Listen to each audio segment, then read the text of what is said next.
In this section, I will show you how to use Bing AI Chat to search for information, generate content, and get suggestions.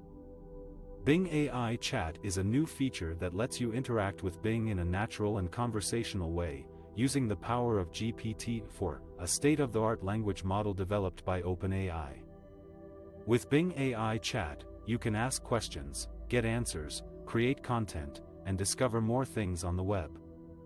To use Bing AI Chat, you need to have a Microsoft account and use either the Edge browser or the Bing app on your computer or mobile device.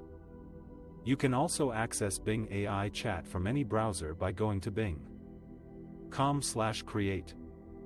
Once you are signed in, you will see a chat window on the right side of the screen, where you can type or speak your queries.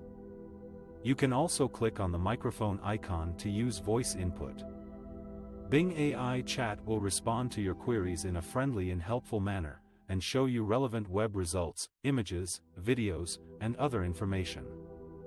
You can also ask Bing AI Chat to generate content for you, such as poems, stories, summaries, lyrics, code, and more.